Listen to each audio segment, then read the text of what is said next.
I knew that everything would change as soon as I went to the new school.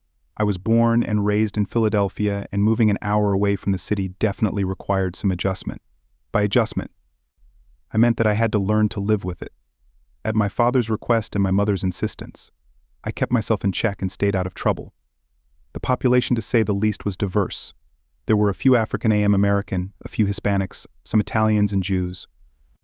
The majority were strong-headed Dutch descendants.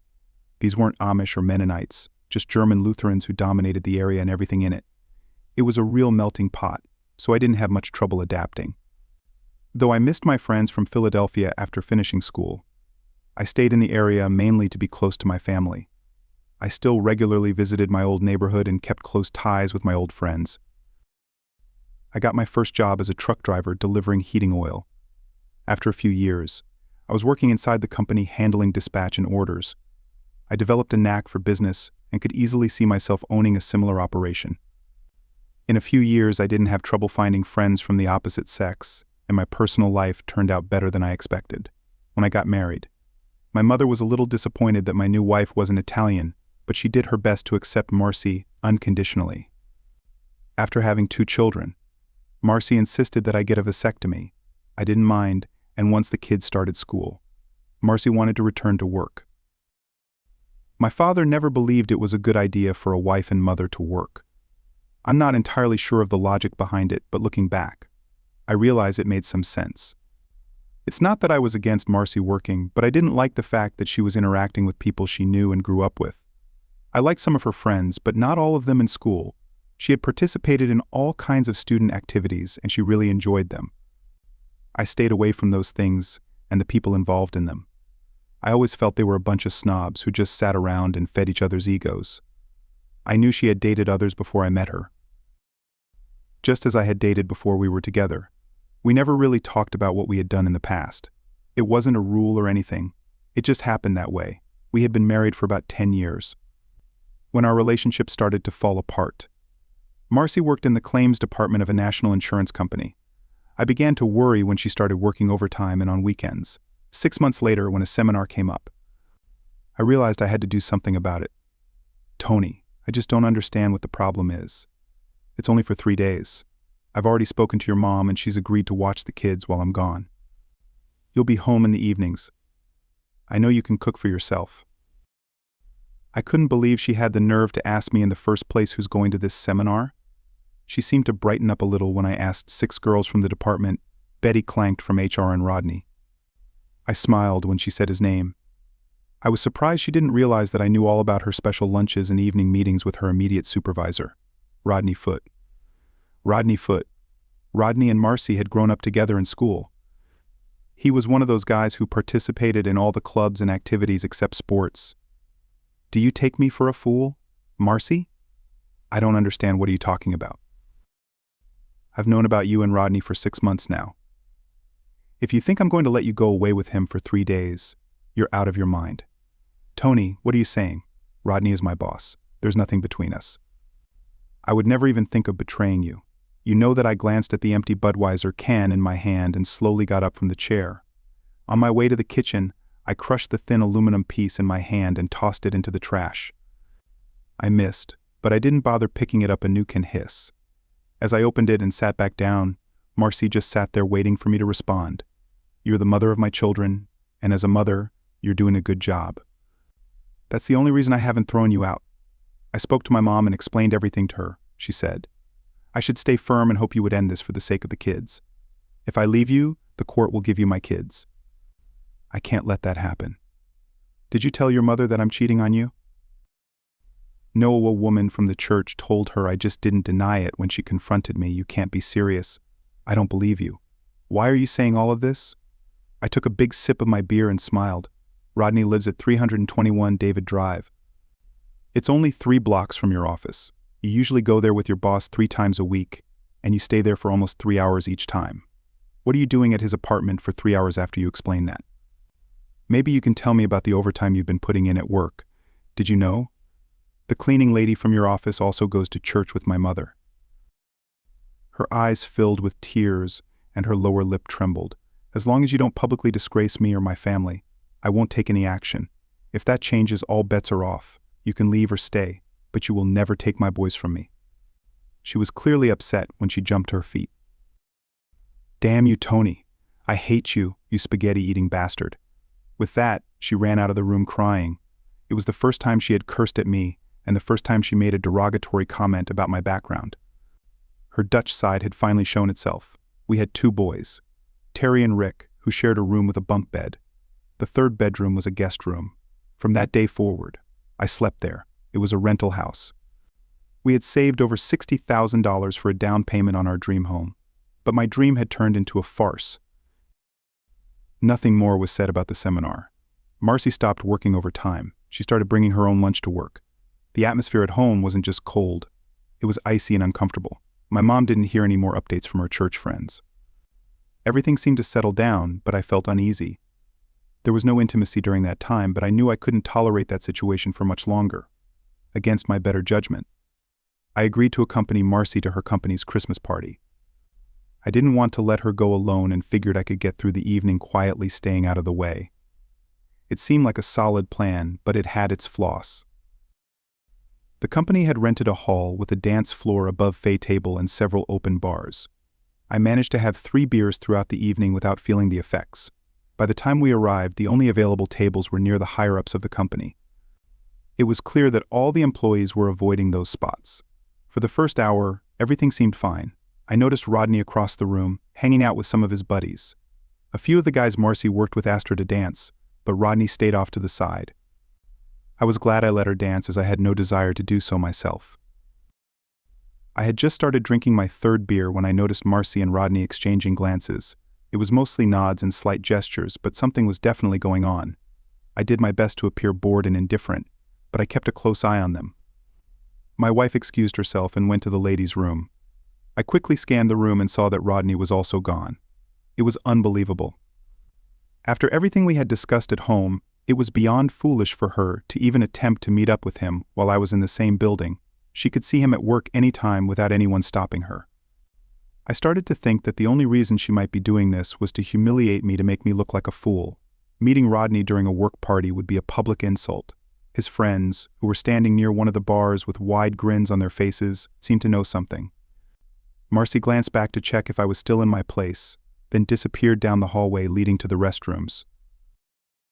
I stopped by the main table on my way to the restroom. I leaned in and apologized for interrupting the party just to get their attention. The guys at the other end of the room, who had been grinning, foolishly suddenly stopped smiling. They looked uneasy, unsure of how to help their buddy Rodney. I first checked the ladies' room, but it was empty. In the men's restroom, I wasn't as fortunate from that moment. Everything seemed to happen in slow motion. They were kissing. He had his back to me, and his hand was up her skirt. There was no sign of resistance from her. I grabbed Rodney from behind by the neck and took a step to the side before slamming his head into the bathroom tiles.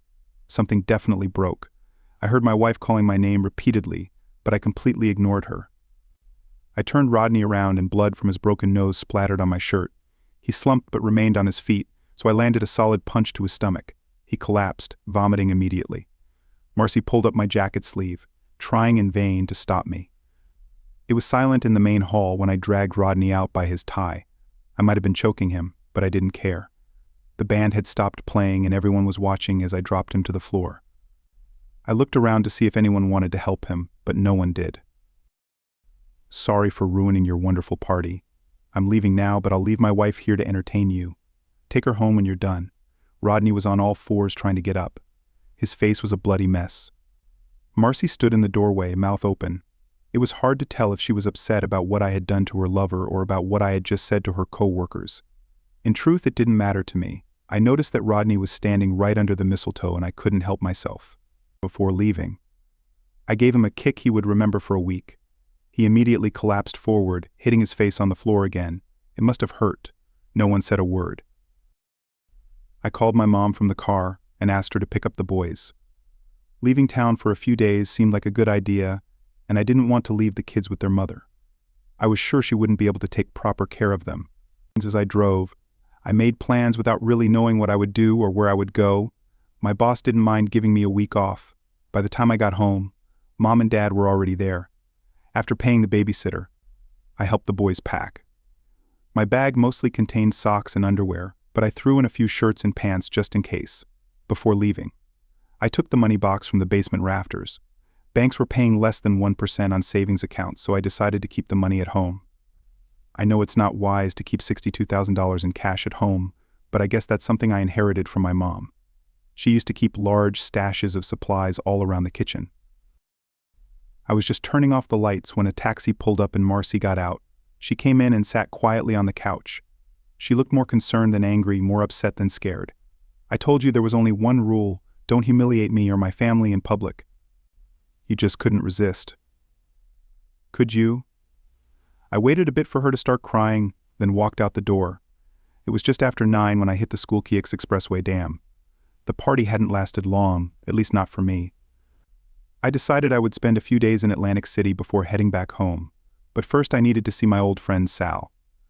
Sal owned a diner in the old neighborhood.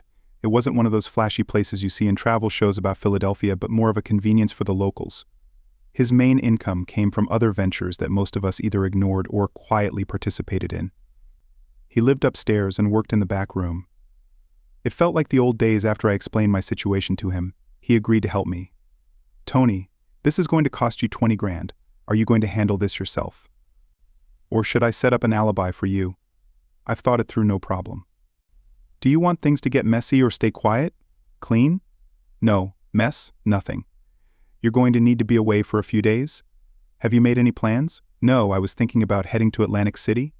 How about 6 days and 7 nights at the Tash Hotel? What are you talking about? Sal, I've got some future plans. I think it'd be good for you. Sounds tempting, you going alone. Tony. Yeah, this all happened spontaneously. I didn't have time to invite anyone along. You shouldn't be alone. You need someone to confirm you were there. Hold on a minute. Sal picked up the phone and dialed the number he clearly knew well. Carla, it's Sal. Get yourself ready and bring yourself over here. There was a brief pause. No, nothing like that. You're going on a vacation. He chuckled as he hung up the phone. Tony, do you remember Carla, my brother? Michael's oldest daughter? Yeah, the chubby little girl with dark brown eyes. I remember she was always laughing. How old is she now? Sal smiled when I remembered his niece. She's 23 now. Tony, and she's not chubby anymore. Suddenly I realized that Carla was going to accompany me on this trip. I felt a bit awkward since she was Sal's niece. But well, he had arranged everything. Tony, do you have a credit card? I've got 2 of them. I was planning to cancel them on Monday morning. No, don't do that. I want you to use those credit cards as much as possible, dining out, room service, maybe even some cash advances at the casino, but don't go overboard. You need to leave a trail to prove you were there. Space out the charges so it doesn't look like you could have snuck back home. It might cost you a couple $1,000, but that's cheap insurance. Sal knew his business. Everything made sense. As I was processing all of this, Carla walked in. Tony, I haven't seen you since you moved away. You're looking good now. I understood why Sal had been smiling. Carla was stunning. She had those striking dark eyes and the childhood chubiness she once had seemed to have shifted to her figure. In my awkwardness, I nearly knocked over my chair when I stood up. Tony needs someone to keep him company in Atlantic City for a few days. Are you up for it? Sal asked. Her mood seemed to shift slightly when he said that, aren't you still married? She asked, directing the question at me before I could respond. Sal jumped in. His marriage is over. Carla. Tony just needs some company right now. I knew you always liked him, so I thought of you first. Sal. I'm not going to break up anyone's family. It's unfair of you to ask me. Besides, I'm not one of your girls. Why don't you send one of them instead? I'm not expecting you to sleep with him, just keep him company and help him forget his problems. Carla had a puzzled look on her face, as if she had just realized something. She wasn't just beautiful. She was sharp, too. I'm sorry, she said, glancing between Sal and me with a slight smile. I'd be happy to go with you. Tony, but you have to promise to buy me some saltwater taffy. Now we were all smiling. Give me about an hour to get ready and don't let him drink anything. Sal. I don't want to be traveling with a drunk. I think I saw her wink at me as she went to gather her things while Carla was gone. Sal and I resumed our conversation. He gladly accepted my $20,000 and promised complete satisfaction. The trip to Atlantic City was uneventful, except that I had to tell Carla in detail about the problems I was having with Marcy, her only comment, Wasco, the poor kids. Carla frowned when she saw the 2 beds, but luckily she didn't notice my quiet chuckle. I was almost certain that by the end of the week we'd only be using one of them all in due time. We did some light gambling but didn't go overboard. I was smart enough to know that in the end, the house always wins. Carla was happy playing the quarter slots and I was just looking for ways to pass the time. We spent more time eating and walking along the boardwalk than anything else. Of course, we went to all the shows in town. The first night I acted like a true gentleman, but by midday of the second day things had heated up between Carla and me. When my mom had been right, I should have married an Italian. It felt natural and I didn't feel like I was doing anything wrong. On the 4th day we were getting ready for dinner when we had visitors. There were 2 of them not in suits but in casual jackets.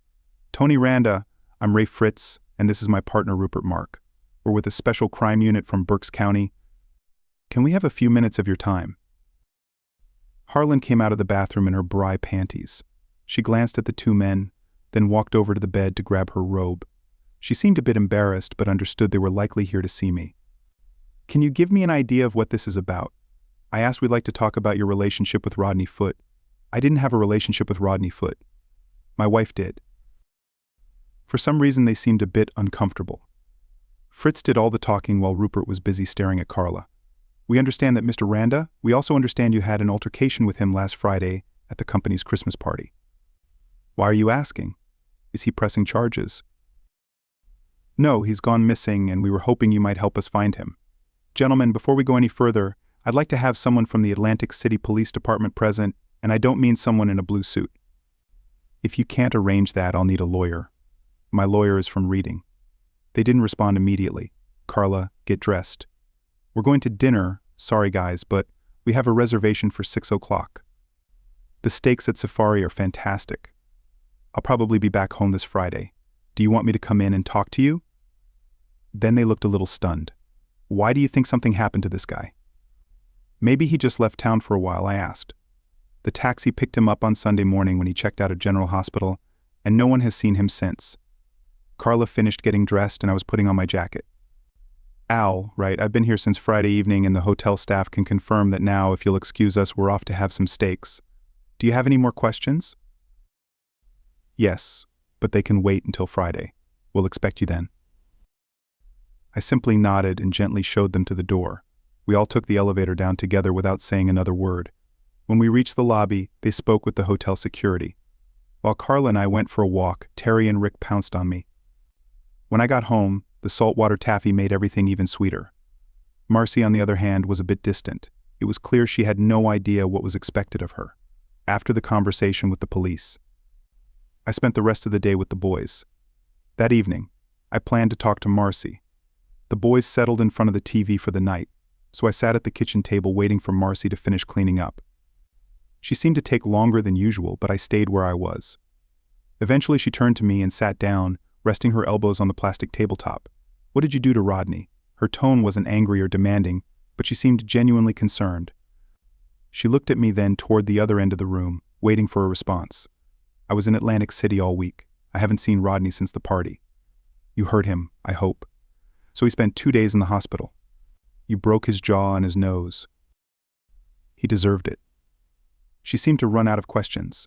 What were you doing with him in the men's restroom? I waited a few seconds, but she didn't answer. Why did he put his hand under your skirt? Still no response.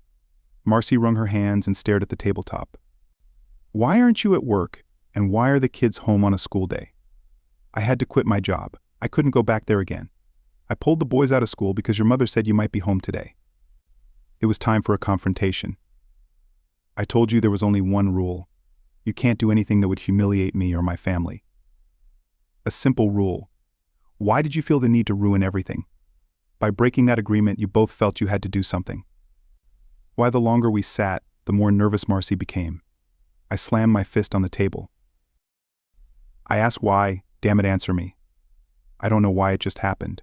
You were sitting in the corner like a lost puppy, and we felt like we could take advantage of the situation. We had no idea. You'd lose your mind. You acted like a madman. I was scared to death. At least I got some emotion out of her. Of course, none of it made sense. I didn't even bother to analyze what she said. It was foolish of them to do what they did while I was there. They had weeks to meet before the party and I would have never known. No, The only reason they chose that time and place was to humiliate me. All her rambling didn't change that. Marcy, you have 3 options. You can stay here and be a good mother to your kids. You can divorce me and leave without the children, or you can just disappear. If you stay, we will no longer live as husband and wife, and I won't tolerate any affairs with Rodney or anyone else. At the mention of Rodney's name, Marcy broke down in tears.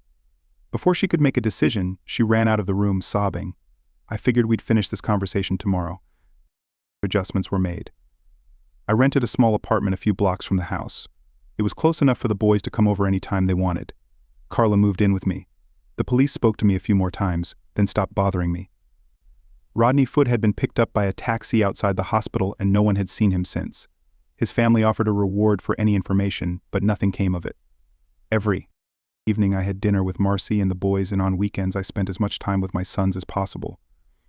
It was obvious to everyone that Marcy and I were no longer a couple, though we were still married. Marcy spent a lot of time with her parents and sister, and I didn't have a problem with that. There were no signs that she was seeing anyone else. She quit her job right after the Christmas party and didn't seem interested in finding another one. We never finished the conversation we had on that first night. When I came home, she played the role of a good mother. The house was always in order. The boys were well and they wore clean clothes. I took care of the lawn and handled the household chores every week. Marcy received $200 for groceries, household expenses, and her personal needs. I always asked if she needed more, but she always declined. We no longer had credit cards for Thanksgiving and Christmas. The boys and I spent time with my family. Carla usually joined us. Marcy spent the holidays with her family, but she spent Christmas Eve with the boys whenever. Terry or Rick tried to talk about the relationship between their mother and me. It became awkward. We both refused to discuss it with them. I appreciated that on her part, but what could she say? This farce continued for years. Of course, my brief explanations don't capture everything that was really happening. There were constant complications and disagreements, but we managed to get through them. At first, things were good between Carla and me. Over time, she started spending more time with her family in Philadelphia and less with me. I couldn't blame her. I owed her for all the effort she put in to help make the separation easier for us. Under those circumstances, I couldn't divorce Marcy, and as long as the boys were living at home, I couldn't force her out. These were limits I had imposed on myself, but I forced myself to stick to them. I hated the whole situation, but I couldn't think of an alternative. The boys, however, eventually did. Terry was 16 when everything finally came to a head. A new student at school, who was a relative of my wife's former lover, insisted on provoking Terry about the situation. This was the first time it had happened, and he wasn't prepared for it. Rodney's nephew ended up in the hospital, and I had to pick Terry up from school. He was suspended for 2 weeks and faced potential charges for assault. Unfortunately, Rick was there when things escalated and insisted on trying to help his brother. As a result, he lost 2 teeth, but earned his brother's admiration for the effort. Marcy met us at the door when I brought the boys home. Terry immediately started yelling at his mother for not telling them what had happened years ago. Marcy didn't defend herself. She just stood there and listened as her eldest son expressed his anger. I left them alone and took Rick to the dentist.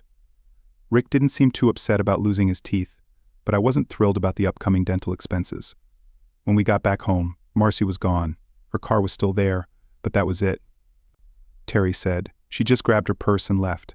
She didn't say a word to him or offer any explanation. I took a week off work to try and sort things out. Marcy's parents and sister refused to even speak to me. A week went by and I still had no idea where she was or what her intentions were. Carla and I moved into the house. At first it felt awkward, sleeping in the same bed, but the boys adjusted to it much easier than I had imagined. Everything that belonged to Marcy Bohr was associated with her disappeared from the house one day while I was at work. I had no idea what Carla did with it, and I never asked. Carla took over all the responsibilities that Marcy had previously handled. I got her a few credit cards to make things easier. It was strange that I trusted my girlfriend more than I ever trusted my wife. I sold Marcy's car and bought a new one for Carla. Family gatherings became much less tense under the new circumstances. Carla was much happier and my mom was thrilled. Terry and Rick had no more issues at school and Rodney's nephew never returned. Finally. Everything seemed to settle down, though I was still technically married. I waited 2 months before going to the police to report Marcy as missing. In reality, I filed her as a runaway spouse. intending to use this report when filing for divorce, citing abandonment. I waited another 2 months and then filed the divorce papers. She had to be gone for a full year before the divorce could be finalized. I had everything planned in advance. Family. Life returned to normal. Terry and Rick grew attached to Carla without any issues. They never called her mom, always just Carla, but that was fine. We felt more like a family than we had in years then. Out of the blue, I was officially granted the divorce. I was a free man. 2 weeks later, Carla and I drove to Elton and got married. We were a family again. Terry graduated from high school and joined the Air Force. A year later, Rick decided to attend Toledo University. Everything happened so fast soon it was just Caroline and me. We never heard from Marcy again. My parents moved to Ocala and made everyone promise to visit at least twice a year, with nothing tying us down. Carla and I moved back to Philadelphia after graduation. Rick opened a Trini butcher shop in Westchester. We saw him a few times a month, and he always had something exciting to show us. About a year later, one of Carla's nieces was getting married, and of course we had to attend. An Italian wedding is a big event by big. We mean lots of people, mostly family, but also plenty of freeloaders looking for drinks and free food. It didn't matter because there was plenty to see and enjoy. We were sitting with friends enjoying the evening when I noticed Carla seemed a bit nervous. I saw her glance around a few times as if she were looking for something. I threw a few quick glances myself and didn't see anything unusual. I forgot about it until my wife, after excusing herself, got up to go to the restroom something. Felt off. I watched her walk to the far end of the room where she met one of her old friends. There was a lot of chatting and a bit of showing off, but everything seemed to be going smoothly. Carla never made it to the restroom. Instead, she approached one of Sal's assistants. She gestured toward the table where her friend had just been. At the table sat 3 guys and 3 girls. The guys looked like they were trying to act tougher than they were, while the girls were overdressed and looked out of place. Carla returned with a thoughtful but confident expression on her face. "Tony, we've got a bit of a problem. I figured that from the way you were walking around the room. Care to explain? Listen. You need to stay calm in a few minutes. One of the guys at Gina's table is going to come over here and try to provoke you." "What do you mean by provoke?" "He's going to say something offensive about me to get under your skin. When you go outside to fight him, all 3 of them will jump you. What am I supposed to do? Let him get away with it. Play along with him, at least until Bobby V and the other guys get into position. You might have to deal with one of them, but that'll be the worst of it." "What do you mean by play along?" "Let him insult me, and then agree with him. If he calls me a name, ask him how much he's willing to pay something like that. Whatever you do, don't let him get under your skin. What led to all of this? What did I do to these guys? Look at Gina's table. Yeah. See that woman with the short platinum hair? Yeah. Look closer, Holly. Crap. That's Marcy. What the hell is Marcy doing here? Marcy's boyfriend is somehow connected to. The bride looks like she's still angry at you and convinced him to set you up when she realized you were here. I think she's out for revenge. While you and sales guys handle things, Gina and I will have a talk with Marcy in the restroom. It won't be pretty. I didn't like where things were heading. This was a wedding. The young bride would remember this night for the rest of her life. It wasn't fair for a couple of thugs to ruin everything. 10 minutes. Later I noticed the guy with Marcy stand up. I stood up too and apologized to everyone at the table. Carla gave me a strange look but seemed to understand. I casually made my way over to the side fire exit where everyone went to smoke. The guy nodded and 2 others got up to follow him. What they didn't notice were the 3 guys who approached them from behind, coming from the back of the bar holding baseball bats they had stashed behind the counter. There were about 6 guys smoking by the fire exit. When I told them to clear out, they left without argument. I guess there was a certain firmness in my voice. I walked about 20 steps from the door, stopped and turned around. The 3 guys came out smiling. But it didn't last long. Within seconds, they heard the door close behind them. The smiles disappeared when they turned around and saw the 3 men with bats, along with the bride's father. It was all over in less than 30 seconds. I didn't have to raise a hand. I apologize for any inconvenience. I may have caused you or your family on this special evening. I said, feeling like a character from The Godfather. Thank you for having the decency to step outside. He replied, shaking my hand. Before returning to his daughter, I thanked Sal's guys for their help and went to find Carla. They stayed behind to clean things up. I felt it was time to leave. Carla was nowhere to be found, and the table where Marcy had been sitting was empty. Rick was there with a few of his friends and had heard about the commotion. He found me at the bar ordering another beer. "Dad, what the heck is going on?" My first instinct was to bite my tongue and say nothing that didn't work. "Your mom was here with her new boyfriend. That's all I need to know," he said with a grin, turning to the bartender to order a beer for himself. We sat and talked about various things for about an hour. Finally, Carla appeared, looking a bit disheveled. "Where have you been?" She gave me a sly smile. "Gina and I had to take your ex-wife to the hospital. She wasn't feeling too well." Rick and I couldn't help but laugh. "Tony, can we go home now?"